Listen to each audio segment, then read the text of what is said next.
आपको पता चलेगा कि भगवान श्री राम के और योगी आदित्यनाथ के गाने बज रहे हैं। आई लव बुलडोजर बाबा का गाना चारों तरफ और लोग उस पर नाच रहे हैं। युवाओं में आपको एक जोश देखने को मिलेगा। जो लोग कहते हैं कि योगी आदित्यनाथ का बिहार में आपको एक वर्चस्व नहीं देखने को मिलेगा, हकीकत आपको उससे बिल्कुल उलट देखने को मिलेगी।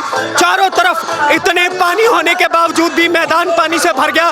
बीते 24 घंटे में बिहार में भारी बारिश हुई है और लोग आई लव बुलडोजर बाबा के गाने पर नाच रहे हैं। भाई साहब खुशी है बाबा के आने से?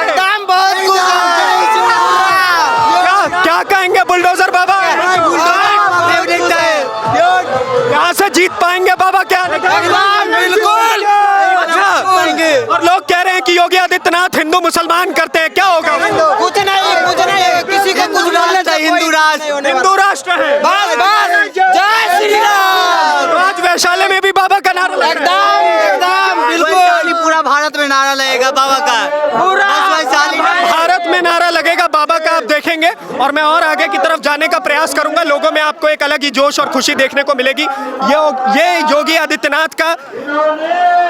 आदित्यनाथ का विजन आपको यहाँ पर नजर आएगा कि उनके नाम के क्या नारे लगते हैं, उनके नाम का क्या बिहार में, बिहारी शब्द में अगर मैं कहूँ तो क्या भौकाल है, यह आपको बिहार में आने के बाद पता चलेगा कि जब योगी आदित्यनाथ का हेलीकॉप्टर आता है तो किस प्रकार से लोग उनके नाम का जयकारा लगाते हैं। ये योगी आदित्यनाथ है और वो थोड़ी ही देर में मंच पर आएंगे। देखिए आपको योगी आदित्यनाथ अब गाड़ी से उतरकर मंच तक आपको जाते हुए नजर आएंगे और नारे लग रहे हैं बुलडोजर बाबा की जय।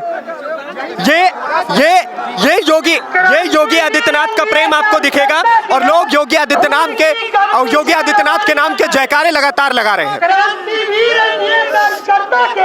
खून की गर्मी से रवानिया गए विश्व के मानचित्र पर भारत के यशस्वी प्रधानमंत्री नरेंद्र मोदी की कहानी आ जाए और बुलडोजर बाबा के सम्मान में तालियां की बजाए। देखिए जनता में जोश, देखिए आप जनता में एक बारी जोश देखिए कि किस प्रकार से जैसे ही बुलडोजर बाबा के नारे लग रहे हैं लोग नाच उठ रहे हैं। तस्वीर बदल कर रख दिया। नमः पार्वती पतिये हर हर। देश की स्वाधीनता आंदोलन के दौरान वीर बाबू कुंवर सिंह ने इसी बिहार की धरती से औरंगजेब के छक्के छुड़ाने के काम किए थे। आजमगढ़ तक जाकर के उन्होंने मुगलों को और अंग्रेजों को पीछे जाने के लिए मजबूर कर दिया था। तो शेरशाह सूरी ने इसी धरती पर, इसी बिहार की धरती पर औरंगजेब के छक्के छुड़ाए थे। वीर बाबू कुंवर सिंह आरा से लड़ते और उत्तर प्रदेश के आजमगढ़ तक पहुंच गए थे। अंग्रेजों को पीछे हटना पड़ा था। परिणाम था भारत उस समय इस बात का एहसास कर सकता था कि अब देश की गुलामी ज्यादा दूर नहीं। बहनों और भाइयों, ऐसी वीर भूमि को मैं कोटि-कोटि नमन करता हूं। और आज तो हमारा सौभाग्य है भारत की एकता के शिल्पी लौह पुरुष सरदार वल्लभ भाई पटेल की 150वीं जयंती का कार्यक्रम भी आज है। पूरे देश के अंदर राष्ट्रीय एकता दौड़ चल रही है। रन फॉर यूनिटी प्रधानमंत्री मोदी जी के नेतृत्व में लौह पुरुष सरदार वल्लभ भाई पटेल का स्मरण करते हुए, उन्हें नमन करते हुए, उन्हें विनम्र श्रद्धांजलि अर्पित की जा रही है। लौह पुरुष सरदार वल्लभ भाई पटेल जब ब्रिटिशर नहीं चाहते थे कि भारत एक रहे, केवल पाकिस्तान ही नहीं बल्कि भारत को कई टुकड़ों में बांटने की उनकी मंशा को दूषित करने का काम किया था लौह पुरुष सरदार वल्लभ भाई पटेल ने। बहनों और भाइयों, उस समय कहते दो ऐसी रियासतें थी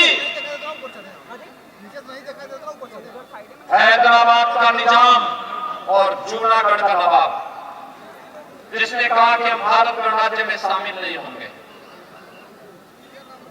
डॉक्टर सरदार वल्लभ भाई पटेल जी ने कहा कि भारत गणराज्य में हम बीच में कुकुरमुत्तों की तरह कोई किसी भी ऐसे इस्लामिक राज्य को नहीं उठने देंगे जो भारत को हमेशा दंशता रहेगा, नहीं उसको पनपने देंगे। तुम्हें भारत गणराज्य में शामिल होना होगा या अपना बोरिया बिस्तर लेकर के यहां से 9 तो 11 हो जाओ। और बहनों भाइयों, निजाम को भी और जूनागढ़ के नवाब को भी छोड़ने के लिए मजबूर होना पड़ा था और वे पाकिस्तान भाग गए थे। बहनों भाइयों, ऐसे भारत माता के महान सपूत लोक पुरुष सरदार वल्लभ भाई पटेल की 150वीं जन्म जयंती का पावन कार्यक्रम है। उनकी स्मृतियों को मैं कोटि कोटि नमन करते हुए विनम्र श्रद्धांजलि अर्पित करता हूं। ये बिहार की धरती है जिसने भारत के संविधान सभा के अध्यक्ष, भारत के प्रथम राष्ट्रपति राजेंद्र बाबू को जन्म दिया।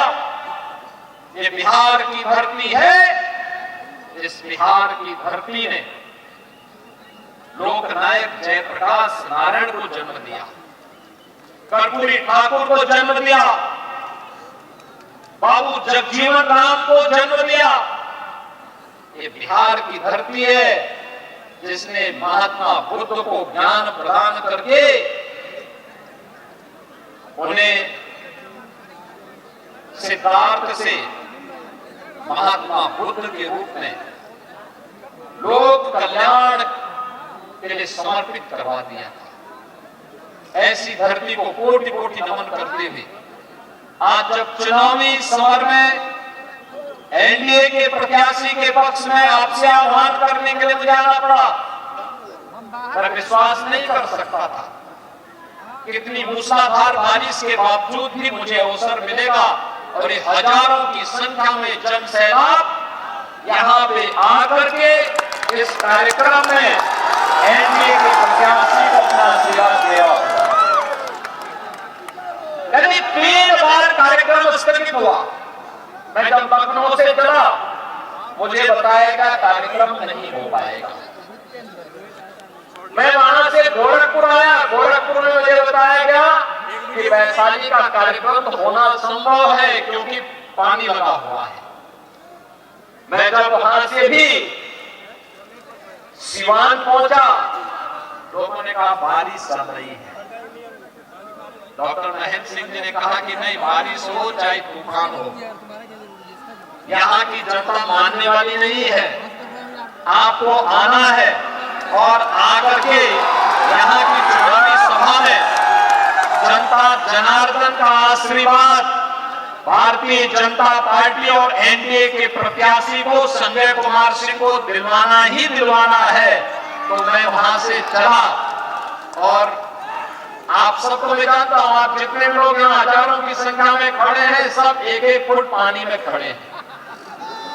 आपके कपड़े भीग रहे हैं, आप पानी के ऊपर खड़े हैं, इस सब के बावजूद आपका उत्साह बताता है आपकी मेहनत अवश्य इस कीचड़ से कमल खिलाने का काम करेगा और बिहार के एनडीए बनाने का काम करेगा। बहन और भाइयों, मैं आज के इस अवसर पर केवल आपसे एक बात कहना चाहूंगा, जिस बिहार के पास अपनी गौरवशाली अतीत हो, वह बिहार क्यों अपनी पहचान के लिए मोहताज हुआ था। 2005 के पहले क्या स्थिति थी बिहार के अंदर, क्या स्थिति थी बहनों और भाइयों? और बिहार का नौजवान 2005 के पहले अपनी पहचान के लिए मोहताज हो चुका था, पलायन कर रहा था, नौजवान बेरोजगार था, व्यापारी का सरेआम हत्या होती थी। कौन नहीं जानता है बिहार सरकार के मंत्री के रूप में श्री ब्रजबिहारी प्रसाद जी के साथ क्या घटना घटित हुई थी। बहनों और भाइयों, बिहार की स्थिति को देख करके हम लोगों को भी लगता था कि अगर बिहार ऐसे ही रहा तो फिर कैसे काम चलेगा, क्या होगा भारत का। बहनों और भाइयों, आज सुखद अनुभूति होती है जब बिहार अपने गौरव पर फिर से पुनर्स्थापना करने के लिए उतावला दिखाई देता, संघर्ष करने में आगे बढ़ता है। नीतीश बाबू के नेतृत्व में पिछले 20 वर्ष में बिहार ने सुशासन की जो नींव सुदृढ़ की है, अब वो सुशासन की सुदृढ़ नींव पर एक बड़ी इमारत खड़ी करनी है और उस बड़ी इमारत को खड़ा करने के लिए विकसित बिहार की संकल्पना के साथ आज हम सब आपके बीच आए हैं। बहनों और भाइयों, भारत दुनिया की सबसे बड़ी ताकत बना तब जब बिहार एक ताकत बना था। भारत विकसित होगा तब जब बिहार विकसित होगा। भारत आत्मनिर्भर होगा तब जब बिहार आत्मनिर्भर होगा। और उस आत्मनिर्भर और विकसित बिहार के लिए हमें अच्छे लोग चाहिए, अच्छे जनप्रतिनिधि चुन करके भेजने होंगे। याद करिए, अच्छी सरकार आती है तो विकास होता है। पिछले 20 वर्ष में बिहार में स्कूल कॉलेजेस बने हैं, कनेक्टिविटी बेहतर हुई है, रोड की कनेक्टिविटी, रेल की कनेक्टिविटी, पब्लिक ट्रांसपोर्ट की, मेट्रो की सुविधा, इनलैंड वाटरवे की, एयर कनेक्टिविटी की, इंजीनियरिंग कॉलेज, मेडिकल कॉलेज, ये सभी बने हैं, लगातार बन रहे हैं। लेकिन अब इससे आगे की लड़ाई प्रारंभ होती है। इससे और मजबूती के साथ आगे बढ़ाने का काम सौभाग्य से देश के अंदर दुनिया का सबसे लोकप्रिय नेता श्री नरेंद्र मोदी जी के नाम पर देश के प्रधानमंत्री के रूप में हम सबके गौरव को आगे बढ़ाने का। आपने देखा होगा मोदी जी के नेतृत्व में नया भारत, ये नया भारत झुकता नहीं है, रुकता भी नहीं है, टिकता भी नहीं है। और अगर कोई आंखें दिखाता है तो उसकी आंखों को निकाल करके विदेशी दुश्मनों को ठिकाने लगाने का ये नया भारत विकास कराता है, विकास सबका, सुरक्षा सबको, लेकिन तुष्टीकरण किसी का नहीं करता। ये नया भारत आतंकवाद और नक्सलवाद को उसकी बात में घुस करके मारना जानता है और भारत के नागरिकों को सुरक्षा प्रदान करना जानता है। ये नया भारत जनता को जनार्दन के रूप में पूछता है। भारत दुनिया का अकेला देश है जो 80 करोड़ लोगों को फ्री में राशन की सुविधा का लाभ दे रहा है। भारत अकेला देश है जो 50 करोड़ लोगों को स्वास्थ्य की सुविधा फ्री में उपलब्ध करवाने का काम कर रहा है। भारत दुनिया का अकेला देश है जो 46 करोड़ लोगों के खातों को बैंक में खोल करके उन्हें भ्रष्टाचार मुक्त व्यवस्था देने का काम कर रहा है। भारत अकेला देश है जिसने हर गरीब के घर में शौचालय बनाने का काम किया है। भारत अकेला देश है जिसने हर गरीब की सिर को ढकने के लिए एक छत प्रदान करने का काम कर रहा है। ये काम कांग्रेस भी कर सकती थी, ये काम आरजेडी भी 15 वर्ष में कर सकती थी। मोदी जी ने तो 10 वर्ष में कर लिया, आरजेडी को 15 वर्ष मिले थे, 15 वर्ष में आरजेडी ने किया। आज जब ये लोग आए हैं, इंडी गठबंधन कांग्रेस आरजेडी के रूप में आपके बीच में आई है। बहनों और भाइयों, ये तो आए हैं इसलिए सत्ता में आएंगे, माफिया राज लोग लेके आएंगे, गरीबों को मिलने वाले राशन पर डकैती डालेंगे, बेटी और बहन की सुरक्षा पर सेल लगाएंगे, व्यापारियों को लूटेंगे। लेकिन एनडीए ये नहीं होने देगा, बीजेपी और एनडीए का गठबंधन ये नहीं होने देगा। आप देखते होंगे यूपी के अंदर उत्तर प्रदेश के अंदर विरासत में विकास भी माफिया के साथ कैसे व्यवहार होता है, और यूपी का बुलडोजर जब चलता है ना, तो माफिया के कचमूर को निकाल करके सड़कों को बनाने का काम करता है और उनकी संपत्ति को जब्त करके गरीबों के लिए आवास भी बनाने का काम करता है। बहनों और भाइयों, ये कांग्रेस और आरजेडी राम मंदिर का विरोध करते हैं। आपने देखा होगा कांग्रेस कहती थी कोर्ट में कि राम हुए ही नहीं, आरजेडी राम मंदिर के रथ को रोकती है। इनका पार्टनर्स उत्तर प्रदेश के अंदर राम भक्तों पर गोली चलाती है, लेकिन गोली की परवाह के बगैर, डंडों की परवाह के बगैर राम भक्त बोलता था कि रामलला हम आएंगे, मंदिर वही, राम मंदिर बन गया ना, भव्य राम मंदिर। और अयोध्या में राम मंदिर होगा तो सीतामढ़ी में मां जानकी का मंदिर भी होगा। और यह काम भी एनडीए की सरकार कर रही है, प्रारंभ हो चुका है। एनडीए की डबल इंजन की सरकार है, तो अयोध्या से सीतामढ़ी के लिए 6,155 करोड़ रुपए की लागत से बेहतरीन कनेक्टिविटी के लिए सड़क के निर्माण के कार्य को भी आगे बढ़ा दिया गया है। आज बिहार में बहनों और भाइयों, जब एनडीए की सरकार है तो विकास भी है और सुशासन के सुदृढ़ नींव पर एक बेहतर भविष्य की आशा के साथ हम कार्य कर सकते हैं।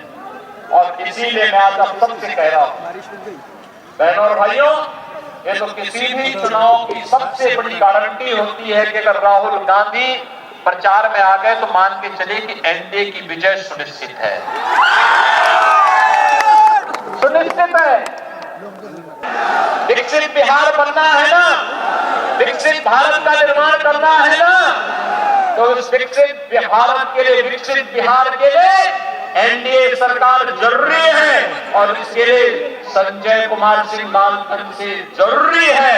इसी की अपील करते हुए आप सब मेरे साथ बोलेंगे, भारत माता की, भारत माता की, भारत माता की जय श्री राम।